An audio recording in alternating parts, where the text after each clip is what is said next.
Let me preface what I'm about to tell you with a little background information. I'm retired from health and rescue after over 5 decades. I am now legally blind, but at the time of the following events, I still had my vision somewhat intact. Because of health issues, I ended up having to recreate the golden years of my life. I chose to raise trees and parrots.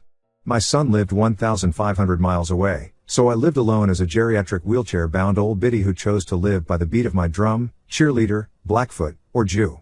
What I am about to disclose to you is retold using security footage, legal documents, or reconstructed by way of memories, so parts might be a bit cattywonk to what actually occurred, but I assure you, I will attempt to be as close to accurate as possible. I am on my cell phone. There was a catalyst event that started the following events. I will not disclose what occurred. It is safe to say that police were called and warnings were issued to the neighbors in the strongest wording the police could legally give. That initiating event only seemed to light fires under them. Little did the police or I know that these two wolves were created with DNA that consisted of dynamite, TNT, and nuclear warheads. I was about to learn a lesson of a lifetime, a lesson that was both unwanted and undeserved, but nevertheless, a life lesson straight out of the outer limits or twilight zone. Decades ago, I purchased acres of land from a family member. Most lands are grandfathered in under tribal laws, so I started planning on land that just sat untouched. The acres up north were completed, and homes were fully operational off-grid, so I focused on the acreage here, southern land, where the events in this story occurred. The shape of the 40.2 acreage looked like a cooking pot with an S-shaped handle from high above. I had my home built in the eastern or southern corner of the pot. I started planting southern zone trees 18 years ago, many different fruit and nut trees. One special tree, an olive tree from God's holy lands of Jerusalem. One day my tree man contacted me, asking if I was interested in purchasing cherry trees from Japan. He warned there were bluebirds chirping about a possible import ban in the near future, so I jumped at that last chance and obtained 2 of them, a male and a female. I thought to myself, where in the holy hell am I going to plant these trees? My acreage was full. So I planted them near my southern home, like one would do for shade on hot summer days.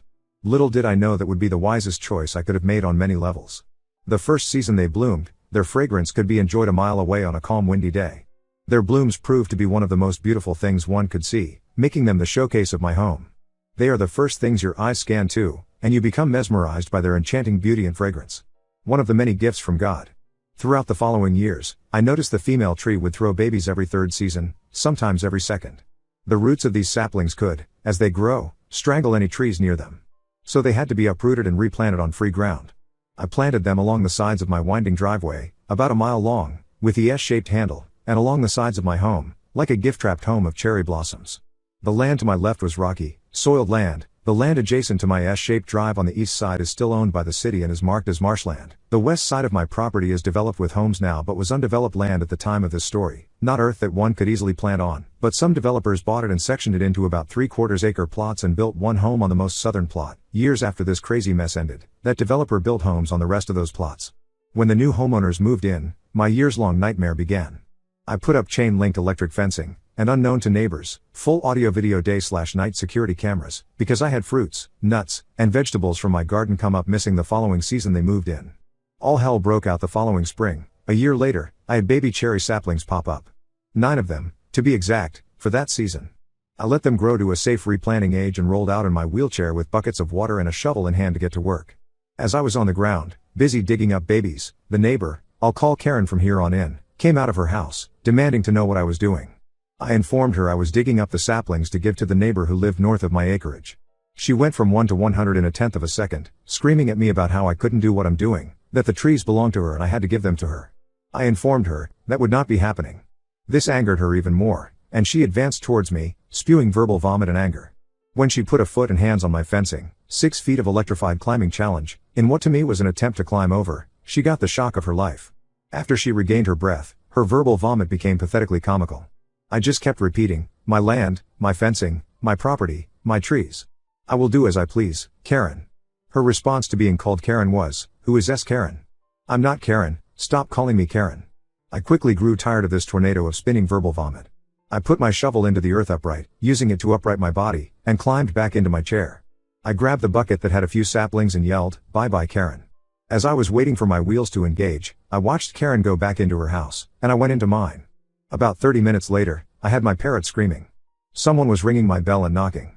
My camera showed 3 police officers. When I answered and asked what I could do for them, they informed me they received complaints that I stole trees and assaulted someone a little while ago, and if I knew anything about it, I said follow me and roll them to the saplings I still needed to uproot. They asked me if I was planting them.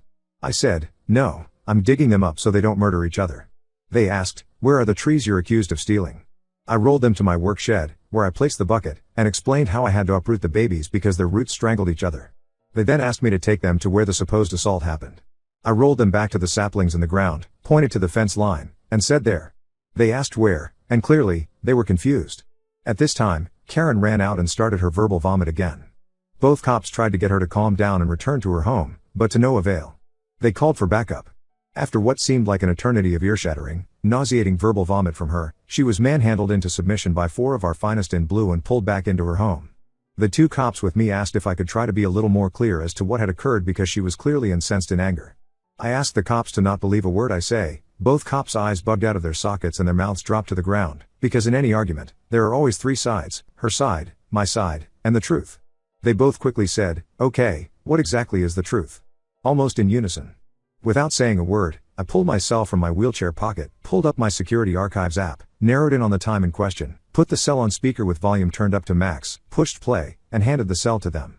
When they got to the point where I started addressing Karen as Karen, they both started gut laughing, and one asked if I was a Reddit reader. I said, sometimes, mostly YouTube. I then pulled up county land titles and deeds and showed them my property lines, showing how my fence line was 15 feet inside my property lines, for easements in cases of emergencies to allow emergency vehicles. Fire is a real threat to lives and livelihoods. I then pulled up the receipts, import/export clearance documents, and a clear description of the Japanese cherry trees, making sure they noticed my name, my address, my signature on the receipt, and my dates and times. One cop walked back to their car, and the other explained my rights to have her trespassed, to which I said yes. He then said he would file a trespass complaint against her and explained to her that she could be criminally charged should she continue her abusive activities. He then walked to his car, and I wheeled to the front of my home and watched them talk with each other on my cell using my live audio/video surveillance app. After a short while, one of the cops that was in Karen's house came out and walked up to them, and they continued talking while one of them was writing on a clipboard. 2 of them then walked back into Karen's house. Very quickly after, I could hear Karen's verbal vomit permeate the air with a vile, nauseating green haze of disgusting epitaphs. Then, as quickly as the verbal assaults began, a calming, peaceful quiet crystallized in the air, as if to try cleansing it with a touch of serenity. I guess I had forgotten to breathe because I was shaken out of my fog by one of the cops who was tapping my shoulder, asking me to breathe and if he should call for paramedics. I smiled. I shook my head no. He then told me if I had any more issues with her, to call him. He placed his card in my hand, explaining his phone number and case number, and then asked me to forward him a copy of my security footage relating to that complaint. He then told me he loved the part where I called her Karen. I shook my head affirmatively, shook his hand, thanked him and we parted ways. By then, I was exhausted, so I went inside to eat an early supper and planned to retire early and finish the sapling work in the morning. I called my back 40 neighbor and told her I'd roll by her way tomorrow. She said she would just meet me at the fence and use her hook line to pull the bucket over the fence. Cool beans. That plan suited me just fine. It saved me from having to roll a 15-mile round trip. As I was eating my supper, about 2 hours after the afternoon's crazy circus show, someone started pounding my front door as if trying to wake all the dearly departed within a 50-mile radius. Security cameras showed Karen and her husband, known as Kevin from here on in, at my door screaming, "I know you're in there. Come out here now." More pounding while I was on the phone with a cop from earlier, herein known as Zeus, the all-powerful. He could barely make out what I was saying over the pounding at the door, and the parrot screamed in fear. Minutes later, I could hear sirens on my security feeds. Moments later, 6 officers surrounded my front door, and after a few minutes, they were able to de-escalate the anger that permeated the air into thick pea soup. An officer, known as Prince Valiant from here on, called me on my cell, asking if I wanted to trespass on Kevin, to which I gave him a resounding yes. I watched on the surveillance feed as the cops took them down my drive. My gate was closed and locked, so the poor cops had to climb over the gate. I later rectified that by having an electric current fed through the south fence and gate and having an emergency gate opener installed so I could open it from my house or code box at the gate. The cameras at the south gate were very blurry. It seems Kevin or Karen sprayed something on them, but the audio was still crystal clear. The cops gave Karen a trespass charge and trespassed Kevin. Karen earned her first trip to have a cozy meet and greet with the judge, and I planned to be a visitor for that. After everyone was gone, I asked my back 40 neighbor's husband if he could mosey on over after dinner to clean my cameras before sunset in exchange for a basket of fruits, their choice. It's good to have great neighbors who are kind and give of their time and elbow grease. The next morning, I resumed my sapling uprooting.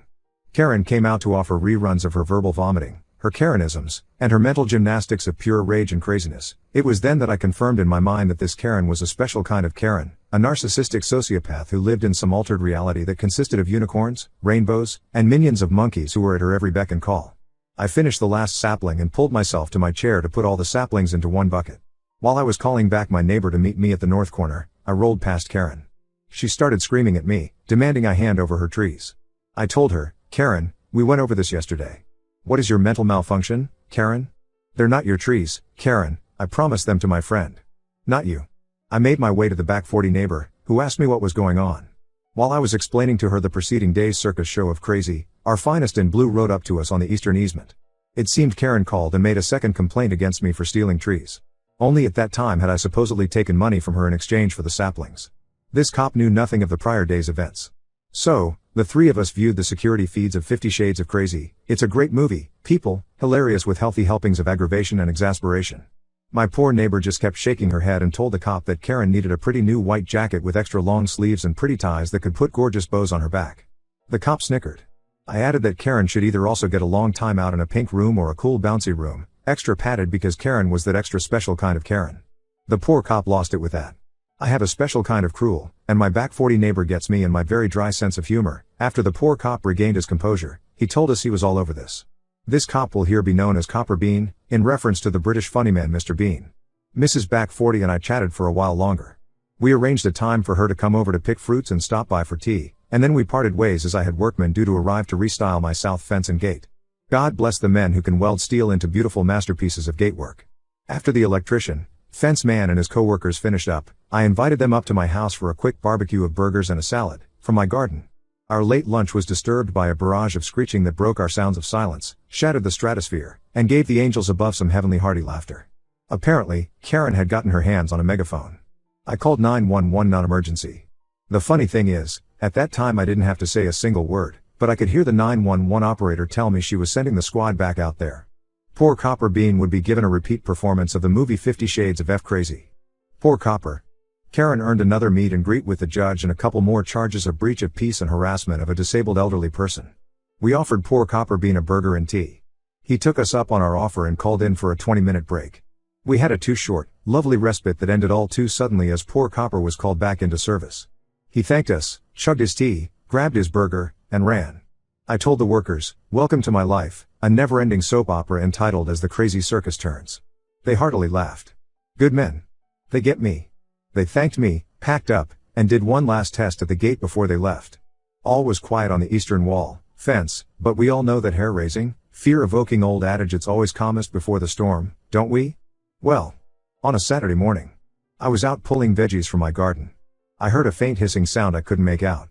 The next thing I knew, I was being punched and beaten. There was no way I could fend off the blows from fists coming at me from multiple directions. The blows seemed to never end. When I awoke, it was evening. My chair was on top of me, and I was lying in curdled puddles of blood. I tried finding my cell. It was at my side, with the screen shattered. I dialed 911, but I couldn't talk. It was garbled. Zeus and his partner showed up along the eastern wall. I heard them calling my name. I started screaming.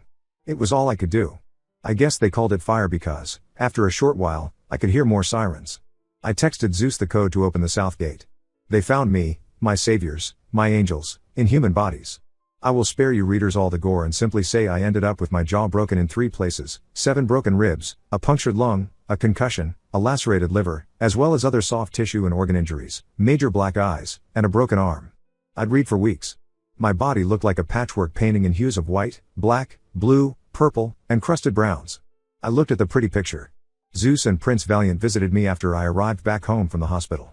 We talked, a difficult venture for me as my jaw was still wired shut, about what happened. I had signed my statement while in the hospital, and they took copies of the security footage. It turned out Kevin sprayed paint on what he thought were all the cameras facing me at the time of the attack. He didn't know about the cameras in the fruit trees and along the western wall. Kevin never laid a fist on me, but 3 men pummeled me while Kevin watched and laughed, calling out blows as if he were a spectator at a WWE fight match. Kevin is married to the right woman. They are both that special kind of crazy. Kevin earned a pair of shiny new bracelets. We all know how movie stars just love their bling. As well as free 4-star accommodations after his photo shoot for his starring role in the movie 50 Shades of Crazy, as well as his recurring role in the soap opera As the Crazy Circus Turns. Kevin got out of jail on bail while awaiting trial. Investigators were busy finding the three beasts from Hades.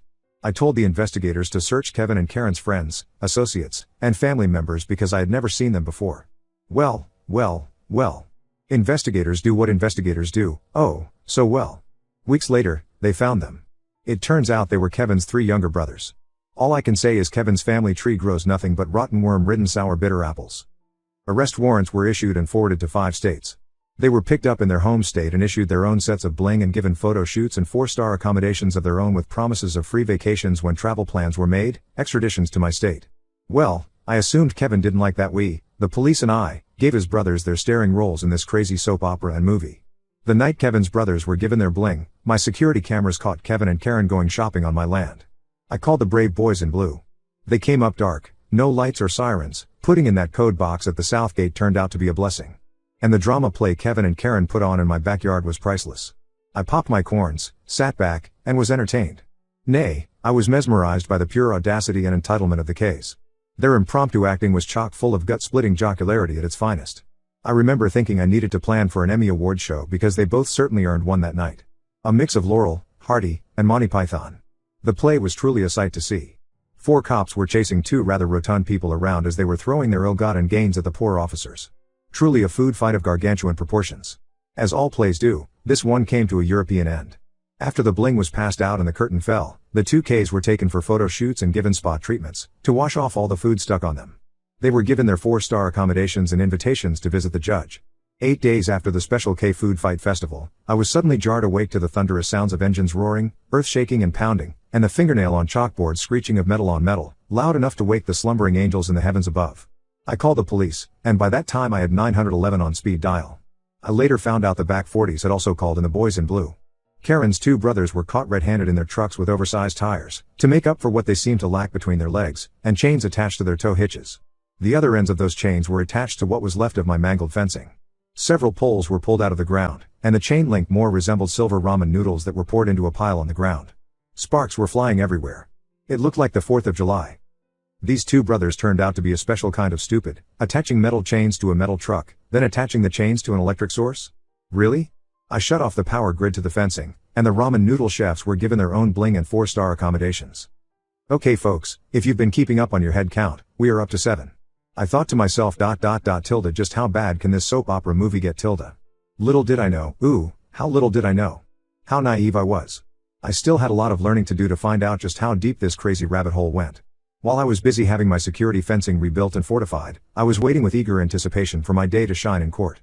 I was jolted out of my euphoric haze by a constant buzzing and knocking at my door. My security fencing was still under repair. Security cameras showed a couple of sheriff's deputies awaiting my response. When I opened the door, they informed me they had an arrest warrant for me and I would be going with them. They told me to stand up and not fight them. When I tried to explain to them that I had been wheelchair bound for about a decade by then, they told me they were informed I was faking for sympathy, and they pulled me out of my chair. When I crumbled to the floor, the look of shock and embarrassment on their faces was almost worth what I was going through. They spent the next 3 hours trying to figure out how they were going to transport me in my 1,000-pound wheelchair. They ended up transporting me using a folding wheelchair that they cuffed my hands to. After my photo shoot, great pictures, I asked for a dozen super glossies of my best side pose. I was processed and told I was being arrested for grand theft, filing false police reports, and multiple charges of harassment and intimidation. I made one phone call to my lawyer. This was a whole new level of crazy. I will spare you people the long, boring legal quagmire my lawyer pulled me out of and just give you the juicy aftermath. According to what the investigators and my lawyer were able to piece together, Karen's sister, who happened to work for the county court's office, pushed through falsified fraudulent police reports to have the county's prosecutor file formal charges against me. The grand theft was built on the lie that I had stolen all the Japanese cherry trees on my land. By then, I had 72 of them. They claimed each tree was worth $550 per tree. I was accused of stealing $30,600 from trees. I was accused of harassing their family members by making false accusations and false police reports. The family of crazy, both Karen and Kevin's families, were all listed on the complaint against me. Mothers, fathers, brothers, and sisters. They filed an 11-meter suit against me. They each were asking for $1 million in damages. Fucking crazy outrageous. As the truth came out, Karen's sister used a gullible judge to sign the arrest warrant. The fallout. It took a little over 2 years to get my legal woes fixed and my record expunged. See the preface for my reasons why this was especially important to me. Over another year and a half, Karen, her sister, and Kevin agreed to plead guilty to lesser charges and served 6 months, because of 4 children under the age of 7, 11 years, and 6 years, respectively. Karen's sister was fired by the very same judge she snowballed. Karen's 2 brothers served 5 years each and were ordered to pay me $50,000 each in restitution. Kevin and Karen were ordered to pay me $25,000 each in restitution, for the loss of foods they used in that colossal food fight. Kevin's 3 brothers each received 25 to life on felony assault of an elderly disabled person with grievous bodily harm and were ordered to pay $250,000 in restitution each. My lawyer had his payday when he countersued both families. We settled for $3 million. My lawyer took 1/3. I ended up with 5 of the 6 homes that used to belong to the 3 main family units, as well as cash, stocks, bonds, and jewelry. All parties involved in this nightmare were each given permanent stay-away orders to not come within 1,000 yards of my person or property. Everyone received 8 10-year probation with notices that their original charges, except Kevin's 3 brothers, who were prosecuted on all original charges, would be refiled and prosecuted. Double jeopardy doesn't apply because they pleaded guilty on different lesser charges, should they fail to meet every stipulation of original sentencing. Mr. and Mrs. Back 40 came for a visit after things calmed down. We reminisced about the past 5 years of crazy shit shows. Mr. Back 40 gave me 2 grams, which he said were for the trees and all the fruit and veggies I'd given them over the decades. Mrs. Back 40 said to spend it on an indulgence I wouldn't normally spend on. These 2 are great people. I will miss living near them. I promised I would try to keep our community peaceful from then on, but I seem to be a magnet for crazy. We laughed, shared a great steak and lobster barbecue, and sipped mint juleps as the sun went down. Truly great people. Then Hurricane Irma hit. As of this writing, I have officially sold off everything and am relocating to somewhere with, hopefully, less crazy residents. My lesson to share with you readers? Throughout all of this nightmare, I was always confused as to how people could become so crazy. Then, one day, I had a lightbulb moment. I finally understood where my confusion was coming from. Confusion, the anger created when one's mind overrides the body's basic desires to pummel the living shit out of some asshole who desperately deserves it. Stay frosty, my friends. There really are crazy people out there. Edit to answer all the PMS. Obviously, my recounting of these events that occurred is inaccurate. There were a myriad of things that were said and a myriad of events that occurred. For my own reasons, I chose to include the events shared above. Life in a small city will be different from what happens in larger, more populous cities. So it is never wise to compare how each local government reacts or responds to any situation. The same can be said for judges and law enforcement agencies. I did not post this for votes. I was asked by a YouTube user to write a comment I had made on his channel into a story to share what happened to me. I wrote the parts I am willing to publicly share in hopes that it might help someone who finds themselves in a similar situation cope, deal with, and navigate through their own situation. Period. I pray you find peace.